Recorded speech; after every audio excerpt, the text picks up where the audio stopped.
Welcome to Wing Academy Video, an extension of Wing Academy of Unfoldment. I'm your host, Diane Wing, and my show focuses on how to use spiritual concepts in the real world.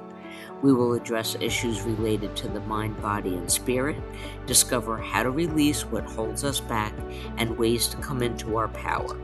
Learn more at dianewing.com.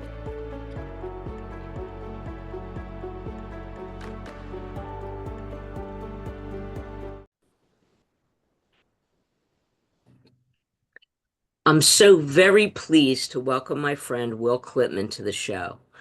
We're lucky to have him as he's preparing to go on tour soon.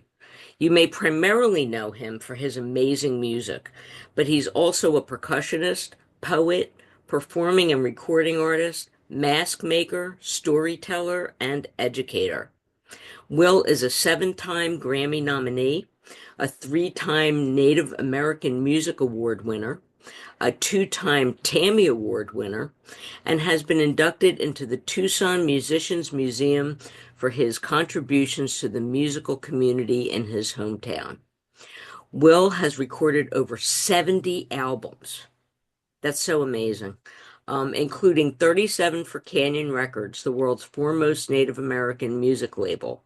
In addition to his solo work, Will has performed and recorded with renowned Native American flute master R. Carlos Nakai for over 30 years and works with many other internationally acclaimed artists and ensembles. Will's solo album, Pathfinder, which is amazing, by the way, anybody who needs to hear that one, earned a Grammy nomination for Best New Age Album. And his Planet of Percussion presentation takes audiences of all ages on a participatory world tour of rhythm and polyrhythm. Learn more at willclipman.com. Welcome, Will. Hello, winged one. How are you? I'm good. It's so good to be amongst your energy. Um, Likewise. that last newsletter that you put out was so beautiful with uh, folks. You have to subscribe to his newsletter, and we'll tell you how a little later. But the pictures of the desert, the animals, the amazing like wildlife in general, um, just it takes your breath away. And also you get to see some of Will's poetry. So it's really awesome. So we'll talk about that a little later.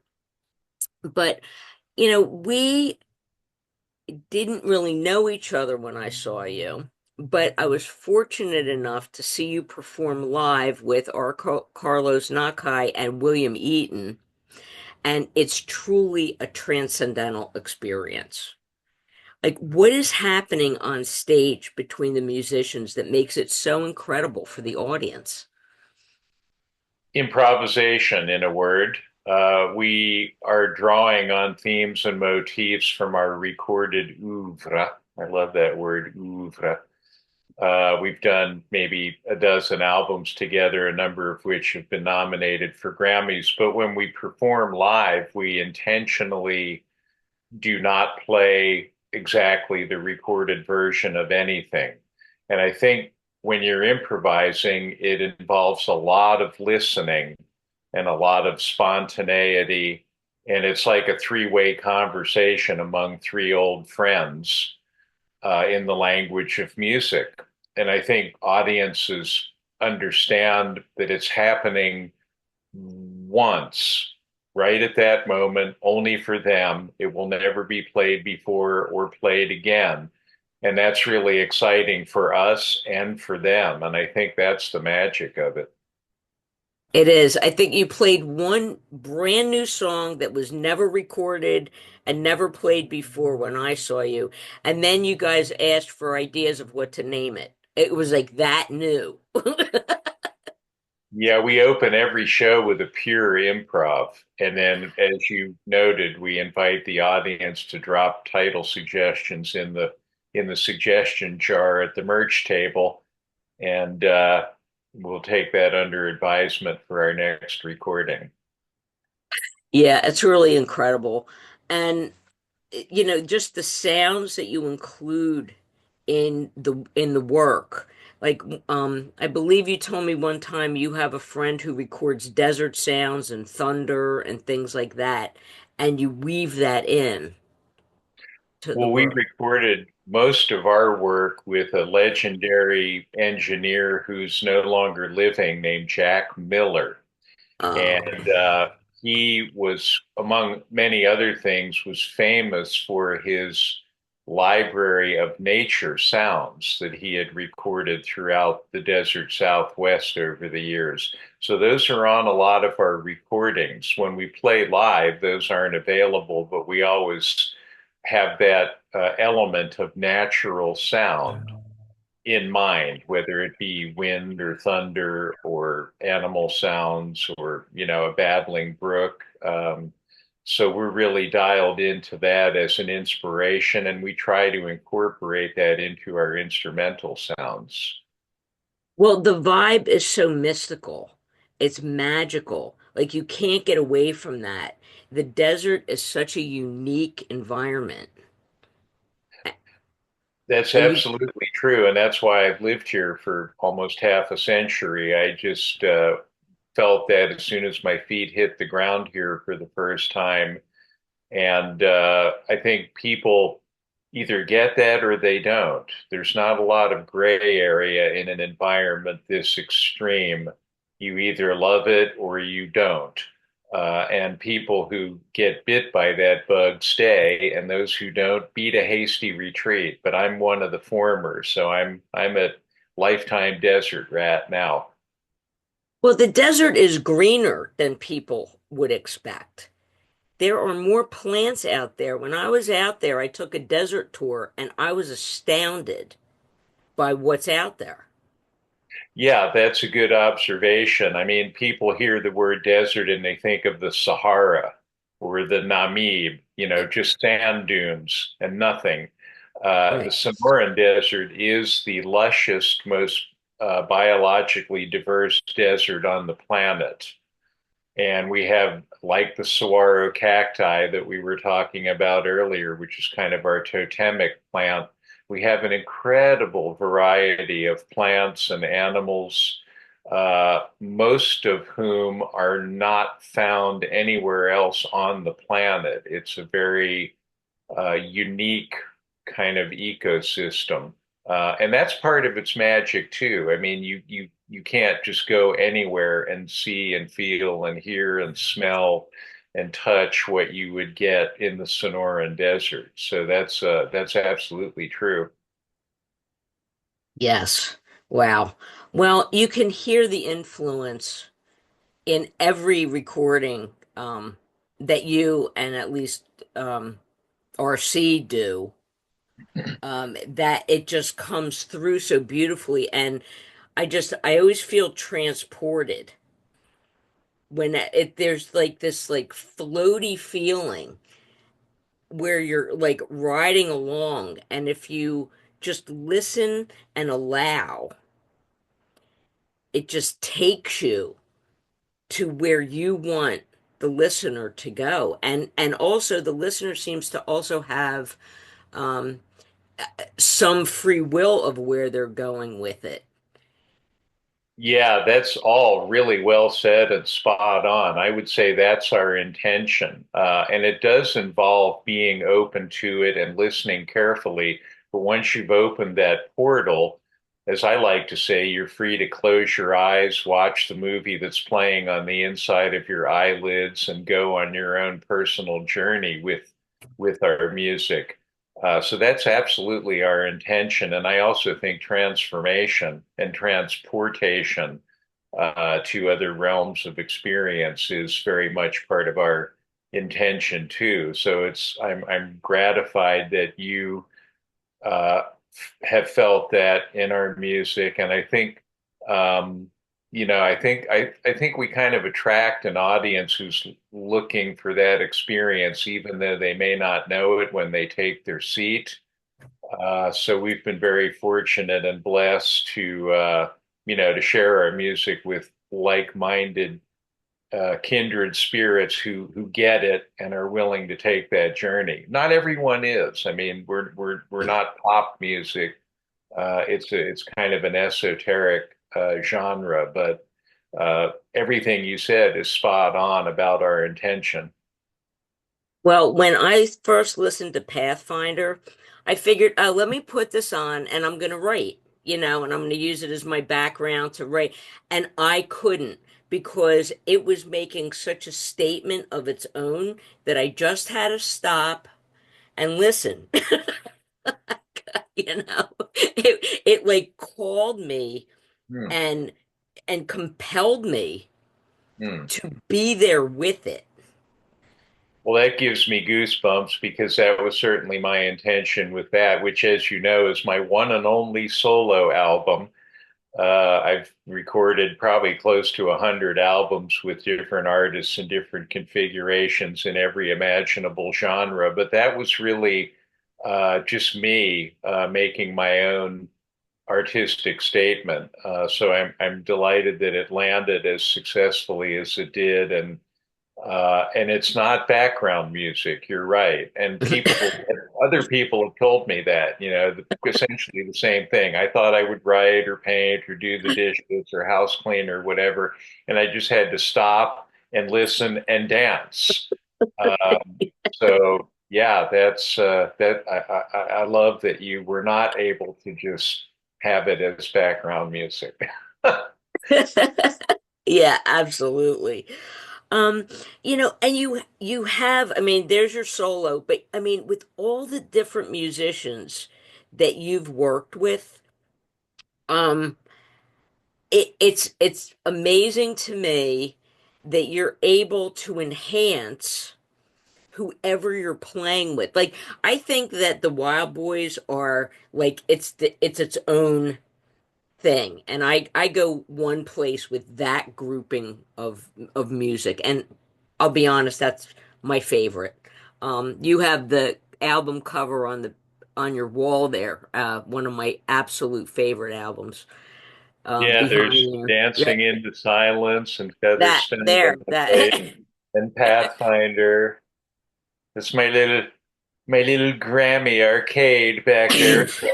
So I remember that I haven't totally wasted my life. You absolutely have not. Um, but with playing with all these different people, how can you capture that magic that you have with the people that you're so familiar with playing with? You know what I mean? Like, how do you do that? How do you shift? Well, first of all, I need to hire you as my publicist. You are my biggest fan, but and vice versa. But yeah, I think with all due humility, it involves a certain fearlessness. Just being willing to climb out on that limb, saw it off behind me, and hope that it doesn't come crashing down. And at a certain point, being a percussionist, much of my work is accompanying other artists who are songwriters, instrumentalists, have their own compositional style, and so on. So I decided early on that if I just thought of all of it as music, pure and simple, rather than a particular genre, I would work a Mm. lot more. I would have a lot more fun with it, and I would be much more able to contribute something to the project that elevated it and put my own personal stamp on it. So a lot of it is really preparation beforehand. A lot of it is listening. Again, I'm a firm believer in listening being at least as important as what you play, and allowing silence and space to be the other members of the ensemble, so to speak. Not feeling like I have to fill every beat of every bar with sound. And I think the artists that I work with appreciate that and feel that sense of my being all about the music, and trying real hard to take ego and intellect and so on out of the equation and just be the instrument and let the music come through. So that's the if it's a secret, that's the secret. I guess it's not a secret anymore, but that's how I do it. Well, I mean, you have an album with, I don't remember his first name, a Ronstadt who plays the cello. Like, you wouldn't think the cello and the wide array of instruments that you use would be, compatible, but it totally is. It totally flows.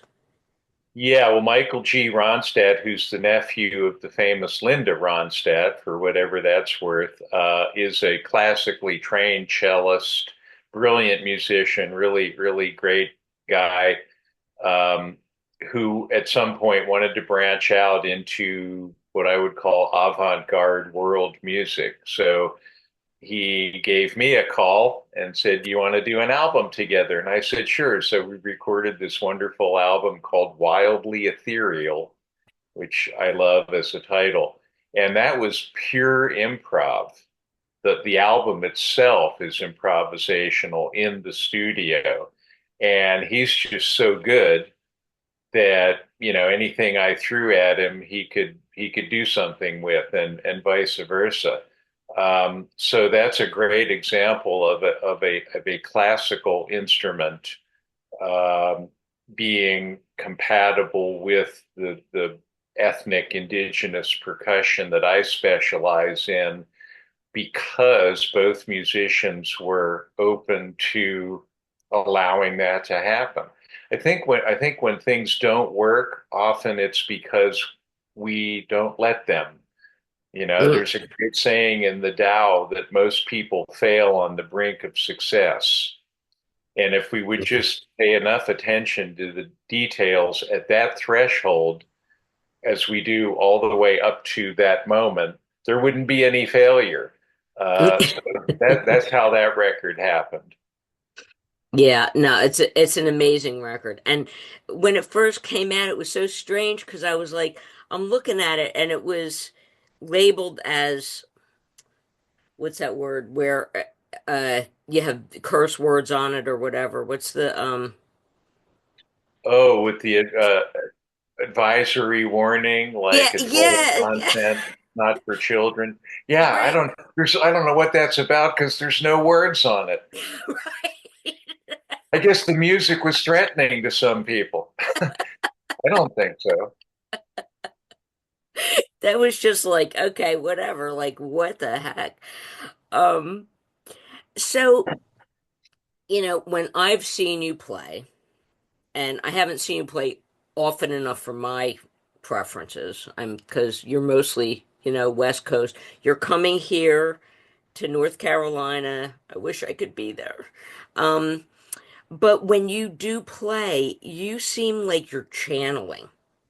Hmm. And like, where do you go? Do you go somewhere, or are you just taking it in? Like, what's going on there?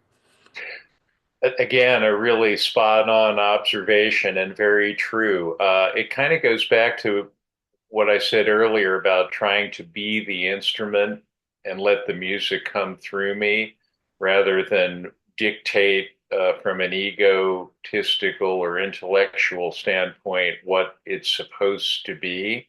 And when I can achieve that state, which often involves closing my eyes and just really going within, then I have those kinds of transformational and transportational moments. And I've actually found myself up in the rigging of the theater, looking down at myself on stage playing and thinking, wow, that's really cool. And then suddenly realizing, uh-oh, I have to get back in my body and keep playing.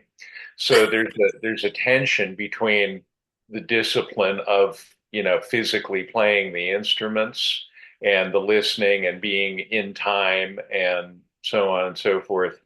But there's also this openness to just these out of body uh, experiences. And I've had enough of them to know that it's very real. And again, as you are saying from the audience's perspective, people who get it really are excited by that because they can see what's going on inside of me while it's happening. And that can be really wonderful. And an archetypal human experience that people relate to, I think. Yes, it's really an amazing experience for both of us. So, And, yeah. and and that's important too because it's a cycle of energy. I mean, it wouldn't be any fun to do this in an empty room. And if people aren't getting it, it's an energy drain. But when the energy is received and returned, there's this synergy between the performers and the audience that's really powerful. And I love that because that really nourishes me and inspires me. And so it really is a reciprocal energy exchange. And at the same time, it's reciprocal, but it's also a oneness. Like it really feels like a oneness, like everybody's on the same page. And I think that music is unique in its ability to do that. Yeah, I think that's absolutely true. And oneness with all is where we're all headed. I hope I'm on the express lane to that because that's my intention in life generally. But yeah, you're exactly right. Within that oneness, there's a kind of a spiral of energy that is continually broader and deeper and higher and more all encompassing. And it does involve everybody being on the same page, so to speak. Yes, absolutely. So when back to all the instruments that you're using, like some of them you created, correct? A few. I am not an instrument builder. Most of my instruments are custom made for me by people who do that professionally. Okay, okay. And you guide them or they make it and you say, "Yeah, that sounds good to me. I want that." Uh, Kind of both. A lot of people seek me out and say, "Hey, I do this. Would you like to try playing one? And if you like it, you can keep it and just let people know where you got it." So my Udu is like that. Um, some of my instruments I have sought out and acquired, but because of their ethnic indigenous nature, they're all kind of one of a kind instruments. You can't go to Guitar Center and buy the things I play. My Taos drums were gifted to me by the drum makers at Taos Pueblo, which is a long story we don't have time for, but they kind of find we find each other. I find them and they find me, and they're my family. That really is my family. Wow. Well, and for those of you who go on willclipman.com, you'll see the pictures of how many instruments, right? That major picture of you with all your instruments. Yeah. Incredible. It's so cool.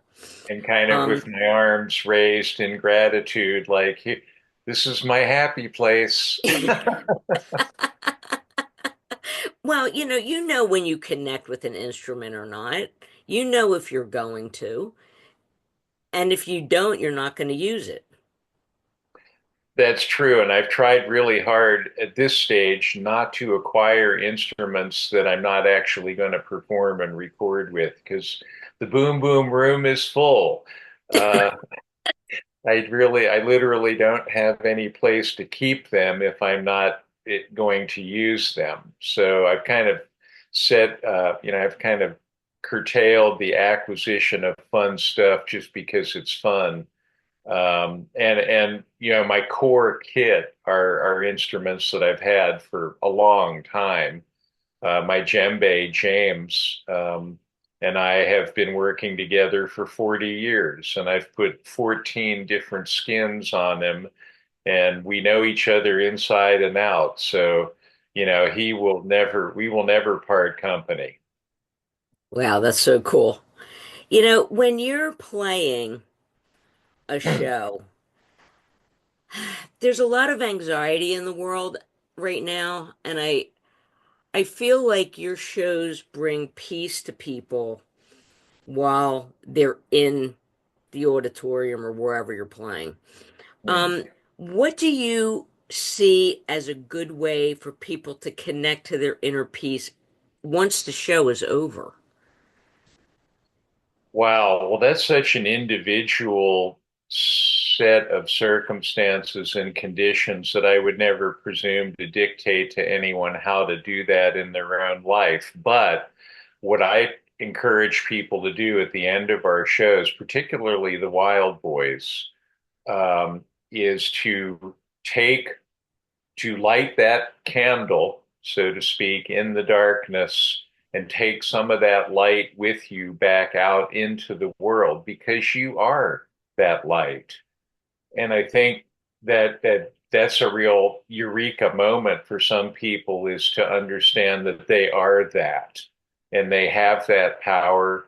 And I've just tossed a pebble in their pond. What ripples out is up to them. But I share that message that we all are gifted with and responsible for uh, sharing that light in whatever way we do.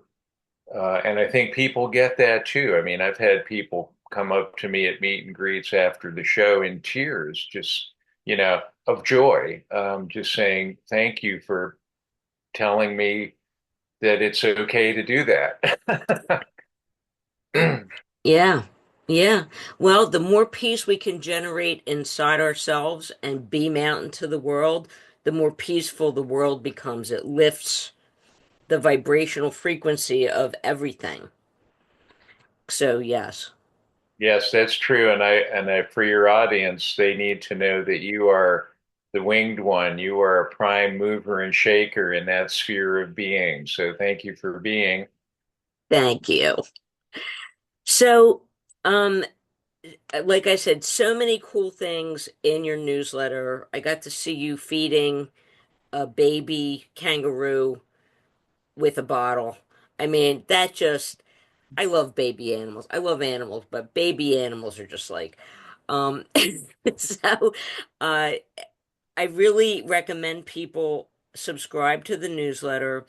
And can you talk about the tour and where they can subscribe and all those other things that you're doing?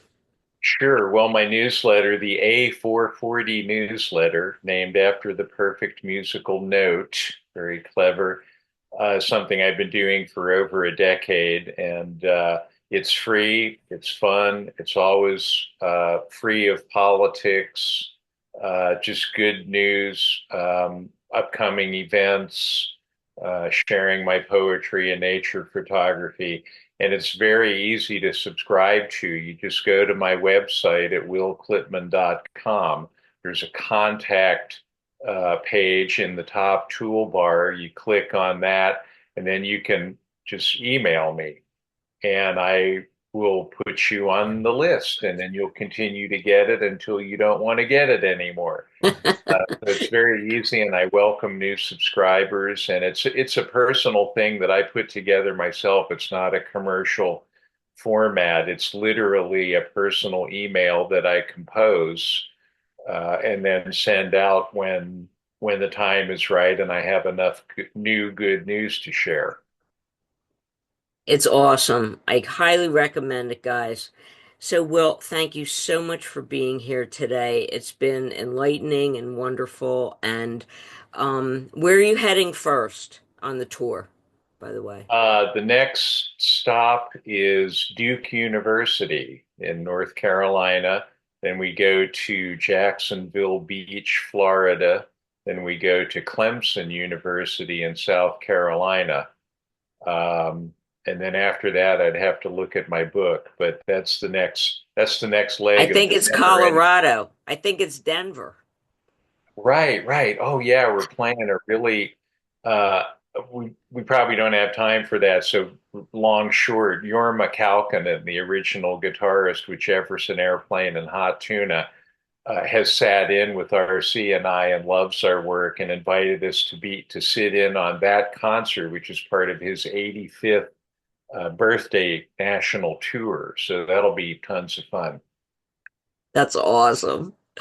I wish I could be there. Well, thank you again. Always a pleasure, and I hope to talk to you soon. Likewise, I love you. Love you too. Be well.